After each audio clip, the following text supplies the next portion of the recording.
নমস্কার। আজকে একটা গূঢ় তত্ত্ব নিয়ে আলোচনা করব। তত্ত্ব বলা ভুল, একটা গভীর আধ্যাত্মিক আলোচনা বলা যেতে পারে। আজকে সারা পৃথিবী জুড়ে ধর্ম নিয়ে বিভেদ, ঘৃণা, মারামারি, হিংসা, এই সমস্ত ঘটনা জোরালোভাবে, প্রবলভাবে চারিদিকে দেখা যাচ্ছে। কথা হচ্ছে, ধর্ম দিয়ে কি হবে? ধর্ম কি মানুষের দারিদ্রতা দূর করতে পারে, নাকি ধর্ম মানুষের বাস্তব সমস্যার সমাধান করতে পারে? এই নিয়ে আজকে আলোচনা। অনেকেই ভাবেন যে ধর্ম যদি শান্তি না দিতে পারে, তাহলে ধর্ম দিয়ে কি হবে? যদি ধর্মের নামে মানুষ একে অপরকে আঘাত করে, তাহলে ধর্মের মূল্যটা কোথায়? কিন্তু বহু বছর আগে স্বামী বিবেকানন্দ এই প্রশ্নের এক সুন্দর উত্তর দিয়েছিলেন। তিনি কি বলেছিলেন জানা যাক। তো স্বামী বিবেকানন্দ বলেছিলেন, ধরুন কয়েকজন জ্যোতির্বিজ্ঞানী একটা মহাজাগতিক তত্ত্বের গূঢ় তত্ত্ব নিয়ে আলোচনা করছে। ঠিক তখনই সেখানে একটা ছোট শিশু এসে দাঁড়ালো এবং প্রশ্ন করলো, এখানে কি আদা বিস্কুট পাওয়া যাবে? স্বাভাবিকভাবে সবাই না বলল। আর তখন শিশুটি বলল, তাহলে এই তত্ত্বের কি লাভ? তাহলে এই আলোচনার কি লাভ? এর কোনো মূল্য নেই। স্বামীজি বলেছিলেন, আমরাও মাঝে মধ্যে এরকম শিশুর মতো আচরণ করি। আমরা পুরো পৃথিবীকে বিচার করতে চাইছি আমাদের ছোট ছোট চাহিদা দিয়ে।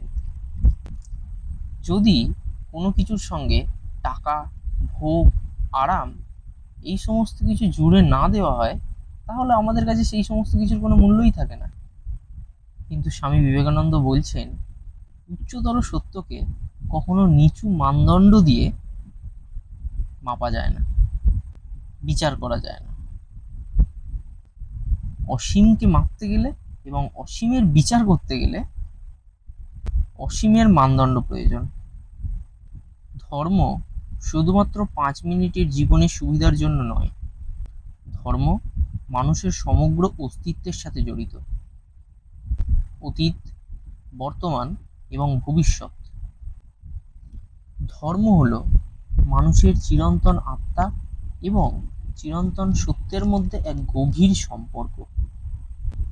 তাই আমরা যদি ধর্মের মূল্যকে এই দিয়ে বিচার করি যে ধর্ম আমাকে কত টাকা দিল, বা ধর্ম আমায় কি আরাম দিল, বা ধর্ম আমার এই সাময়িক সমস্যার সমাধান করলো কিনা, তাহলে আমরা ধর্মের অর্থটাই বুঝতে পারবো না।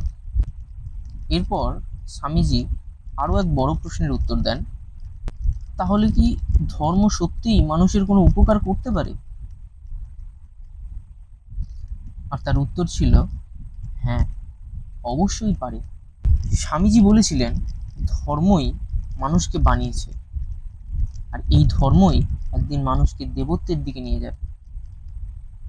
তিনি বলেন, পৃথিবী থেকে যদি ধর্মকে সরিয়ে দেওয়া হয়, তাহলে এই মানুষের সমাজ ধীরে ধীরে বন্য জঙ্গলে পরিণত হবে।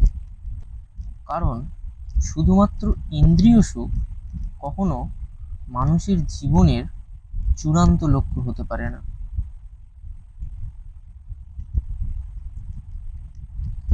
খাওয়া, ঘুম, ভোগ, এই সমস্ত হচ্ছে জীবনের একটা ছোট অঙ্গ মাত্র।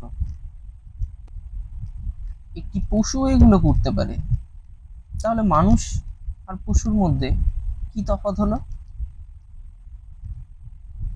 মানুষ শুধুমাত্র শরীর নয়, মানুষ চিন্তা করতে পারে, মানুষ অনুসন্ধান করতে পারে, মানুষ জ্ঞান অর্জন করতে পারে, এবং মানুষ নিজের অস্তিত্ব নিয়ে প্রশ্ন করতে পারে।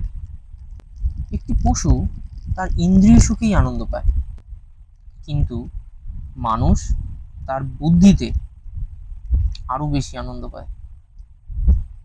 আর মানুষের আধ্যাত্মিক সত্তা